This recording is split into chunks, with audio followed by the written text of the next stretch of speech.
I've started going out and protesting and speaking to friends about what's happening in Ukraine and raising money. But there's more that I can do. And I remembered my parents' stories and thought to myself, what's happening every day on the news is so familiar to what I found out about what happened to them. I did miss the truly creative fantasy piece, I guess, of creative writing, where you don't have to write about something that exists in reality. You can write about things that are completely made up. I think it's going to be hard finishing writing this book, but I believe that it will help me become a stronger person coming out the end.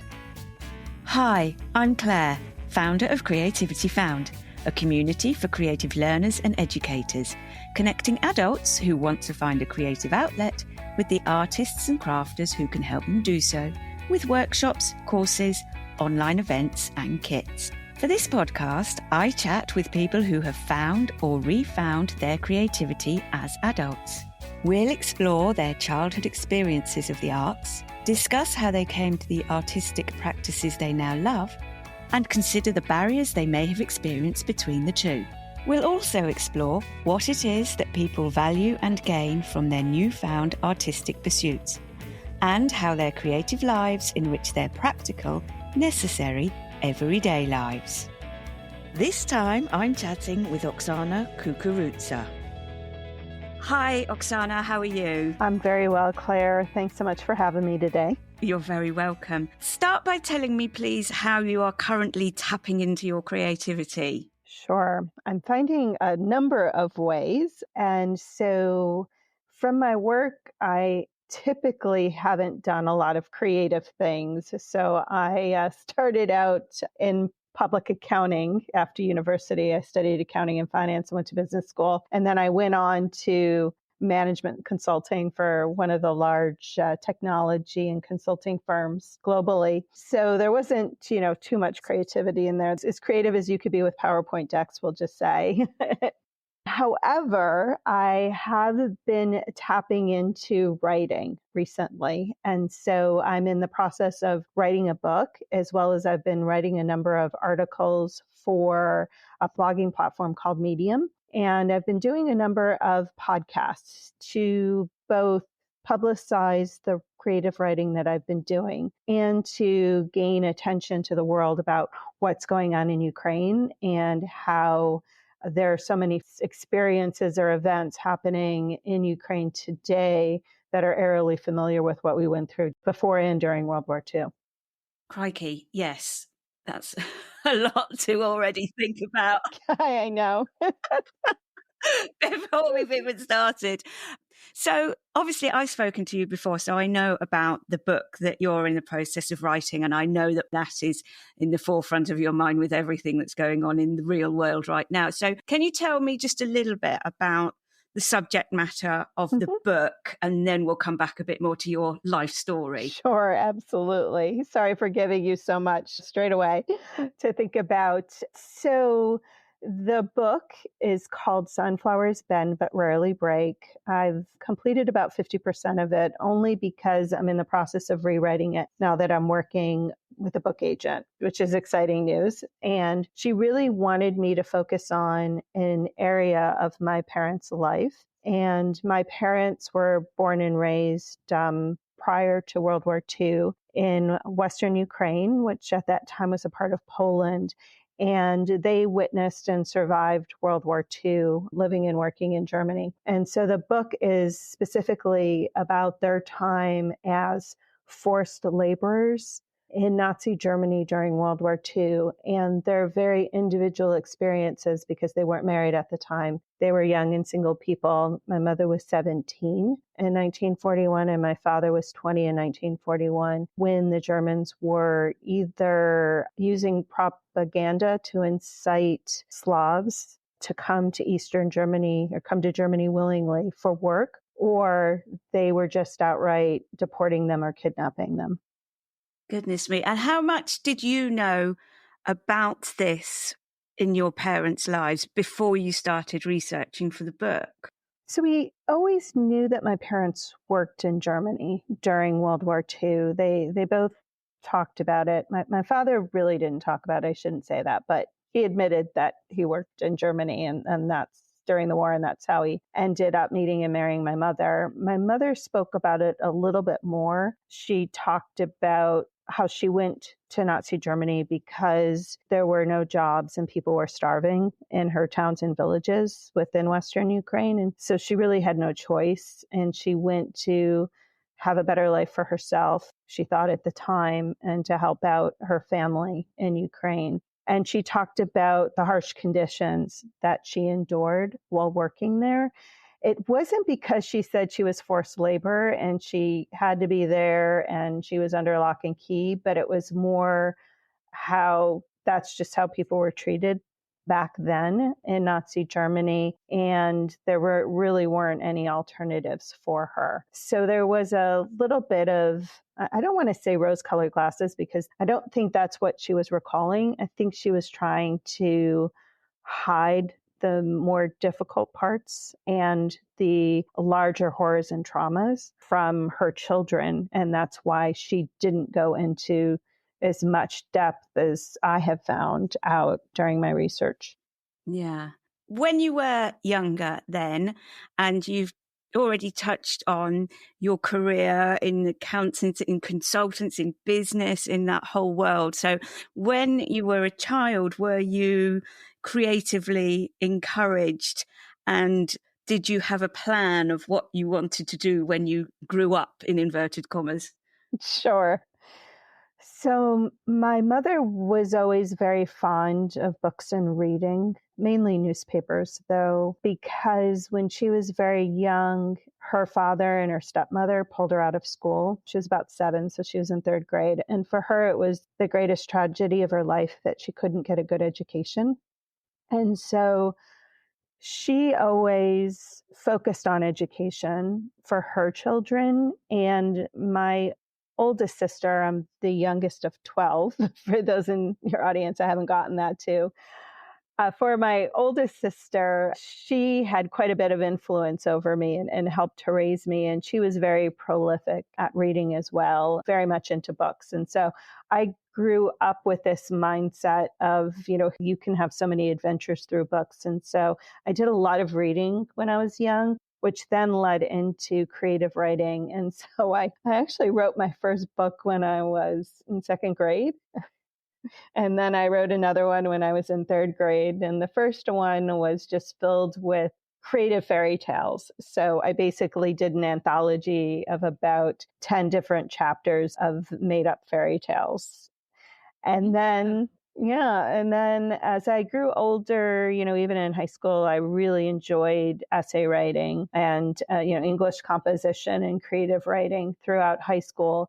But then I just didn't know if I could make a career of it. And I grew up in a very impoverished home. And so I wanted to do something with my life where I could be financially independent. And so I ended up giving up that creative part of me and moving into accounts and finance because I knew that careers there would give me the financial stability that I needed as a young adult. And then I just kind of got wrapped up in the business world for years and years. And it wasn't until a recent event that I refound my creativity and my love of writing. Mm. What did that career path look like then? Was it enjoyable as well? Were there opportunities? It sounds like you did a lot. Yes. So it was. I mean, I would say that I probably used more of my left side of my brain than my right side of the creative brain. And, I worked a lot with numbers. I also worked with words because communication is very important in the world of public accounting as well as consulting because you do have clients and you're working with people every day. And so it's important to build those relationships, whether they're with your clients or with your teams, and having good verbal and written communication are incredibly important. So I was able to take the, let's say, love, interest, and abilities in writing and communication and pull that forward into my career. And so there were definitely things that I loved about my career. I loved my clients. I loved, some of the creative process with coming up with solutions for my clients' business problems.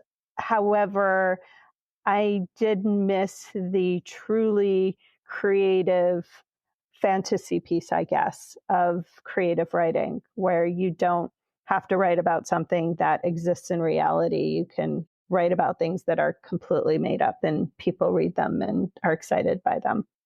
So how did you come to writing again, and at what stage, and what was your catalyst? 30 years into my career, a very good friend of mine, she's worked in finance and business pretty much her entire career. She's out of Sydney, Australia. And she was making a new start with a new business venture of hers. And so she was in the process of writing some business anthologies, really about women and leadership and unlocking creative potential and how that can support your voice and support you in business and leadership. And so she asked if I would be interested in writing a chapter in one of her first anthologies called Going Against the Grain. And I recalled how much I enjoyed the creative writing process when I was younger. And I did some writing at work, not just PowerPoint writing, but some thought leadership papers. So I wasn't completely devoid of writing. I just hadn't really done much of the creative writing since I was a child, or at least in high school. And so I said yes. And I wrote a chapter for her anthology about my perspective of going against the grain. And in the process of publicizing that book, Russia invaded Ukraine in February of 2022. And I was supposed to go on very shortly afterwards and do an interview with an Australian media source. And I told my friend, I'm not sure if I can do this. I'm very emotional right now, being a Ukrainian American. And she said, talk about Ukraine then. You don't have to use that forum to just promote the book. You can talk about how you feel about the war and what's going on. And so I did that. And then a few weeks later, I was talking to my friend and I said, I need to do more. I've started going out and protesting and speaking to friends about what's happening in Ukraine and raising money, but there's more that I can do. And I remembered my parents' stories and thought to myself, what's happening every day on the news is so familiar to what I found out about what happened to them, either from what they said or from knowledge and research, and said, I really need to write a book so that I can shine a light to everyone in the world, and especially the younger generation, to show them that history is repeating itself. And if we don't do more for Ukraine and for Europe, we're going to wind up in World War III. Crikey. Yes, which is a very large objective. So I understand that. I'm one small person considering and entertaining this very large objective. But, if we don't start small, then we can't get big. Absolutely. Was it at that point then that you researched your parents' story further, or had you done some research into it before then? That was the story you wanted to tell, your parents' story, because of the parallels? Yeah, so I'm very much a history buff, and I've always found World War II history very interesting. And so I researched what happened in Nazi Germany during World War II. I would be attracted to things in monuments and museums that specialized in World War II. So, for example, when I was still quite young, I was living and working in Ukraine, and I spent a weekend in Krakow, Poland, and I made sure that I went to Auschwitz-Birkenau. Back in 2020, I would happen to be in Berlin when there was a major exhibit on Nazi Germany. And going through the exhibit was the first time I saw an acknowledgement globally on a global scale about the forced labor experience, because they had an exhibit about it. So I knew a little bit going in. I knew mostly my mother's story, and I knew a little bit going into my research, but I've definitely learned a whole lot more since undertaking the researching process, which didn't really start occurring until about a year after the war broke out. So I knew I wanted to write the book, but I had a 1 year old and I just didn't have the capacity to take care of all the care and feeding that she needed, balance my work, and write the book. So it was really when she turned a little over 2 years old that I felt ready to write the book. It was about a year after the war as well. So I really got to see the parallelisms and the, repeating of events happening in the war in Ukraine as compared to World War II, to really draw those parallels and be able to understand where I wanted to do the research before my parents' stories. Were you able to speak with your parents about this as actual witnesses, or was this after they had passed away, or did you have any kind of, would it be a subject you would feel happy talking with them about even so? Those are all very good questions. So the answer is yes and no. I did have the foresight back in high school to ask my mother if I could interview her for a school paper.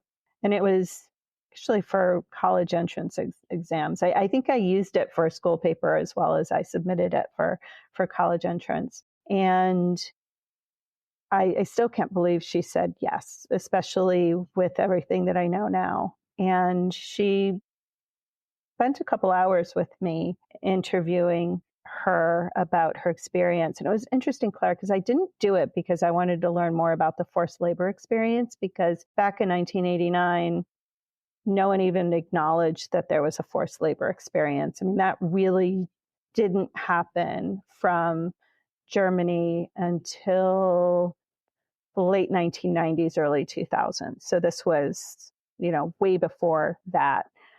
I was much more interested in learning more about the Holocaust experience and what had happened in the camps. And if my mother had had any experiences from that, ancillary experiences, or saw it or knew what was going on during the time. And it wasn't until I did that interview with her at 16, when she decided to go to Germany. She was still 16. So we were the same age as when she was experiencing these things. And it was through that interview that I realized what a rough life she had during that period. And it wasn't called forced labor, but it didn't sound very nice from how she explained it. And in fact, it seemed just a bit above concentration camp labor experience.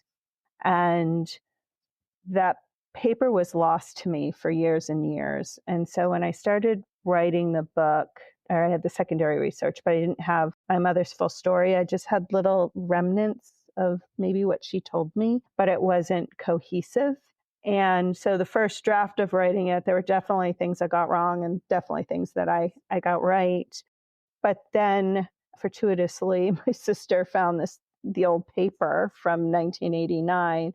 And so I have the outline. I mean, it's a full essay, but I have an outline of what happened to her and where she was during those 4 years of her slave labor experience. And then I'm using the secondary research to fill in the blanks, as well as, I would say, some creativity of my own, because I didn't interview her to know who her friends were and their names. I just knew she had them in the different places that she worked.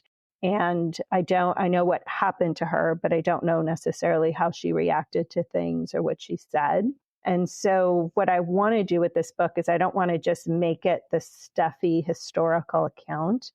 I want to turn it into what I'm calling a narrative nonfiction, where I'm bringing the reader into feeling like you're there with my parents, experiencing what they're experiencing at the time it happens. And so I'm having to add characters and add color and add dialogue of what I thought they might have said or what their friends might have said or what the slave labor supervisors might have said and done. So this way, the reader can immerse themselves and feel like they're there and they're not just reading, a stuffy history book.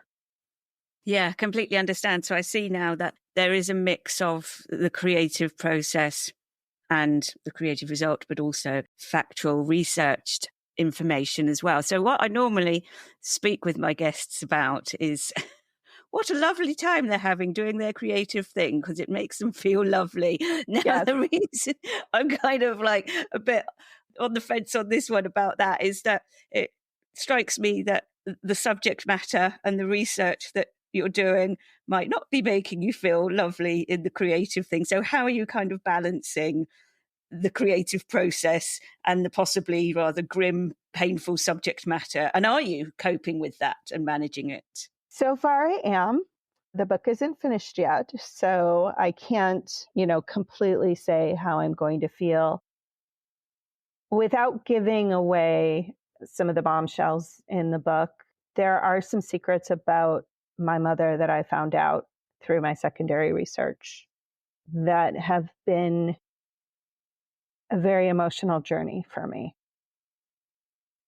And there were definitely a number of things that she left out. Either she told me something happened, but she didn't give me all the context of what that meant and what they did to her and what, and how she felt about it. And so I am dealing with right now, a lot of emotional trauma that my mother would have experienced during that time frame that she really didn't divulge when I interviewed her back in 1989. However, on the upside of that, it is helping me to better understand her as a human being, her as my mother, and her as a person just trying to survive and cope with what she had to live with during World War II. And it's really painting a new picture for me on a whole set of victims during World War II that really haven't never been discussed or really entertained in mainstream or at a mass level. I mean, obviously, historians who study World War II will know about the 13 million people that were forced laborers in Germany in World War II. I know I see your eyes bug out to hear that.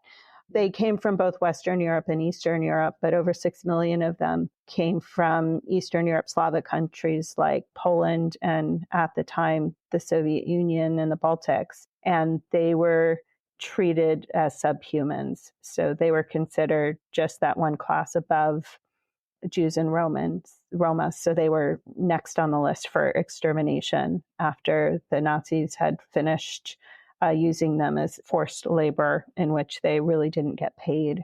And so it's really putting more of a human face onto my mother and my father. I don't know as much about what happened to my father. And just forgiving them for their faults or for, maybe some of the hurt and trauma that they put on us as their children because they were just trying to survive. So I think it's just made me more compassionate and forgiving about my parents. And it's also making me much more thoughtful about how I raise my daughter and making sure that I don't put any of my trauma, or any of,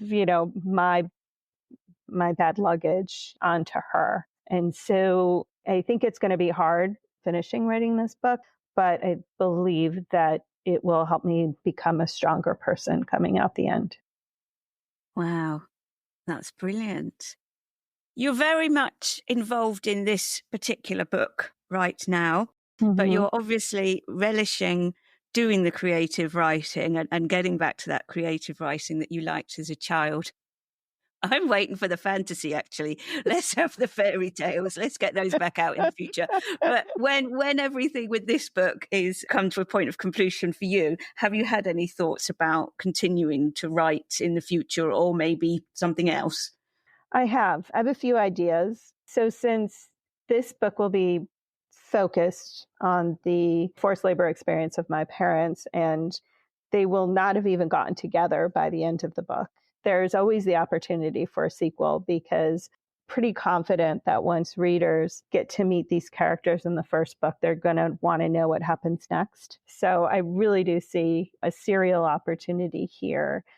What's also interesting is other folks who have either been through this experience or are the children of forced laborers, they've come forward interested in sharing their stories. And so there could always be an opportunity as well for anthology series about this. And so I'm definitely keeping those ideas fresh in my mind to continue the storytelling because it is a large story that many people don't know, and it really happened.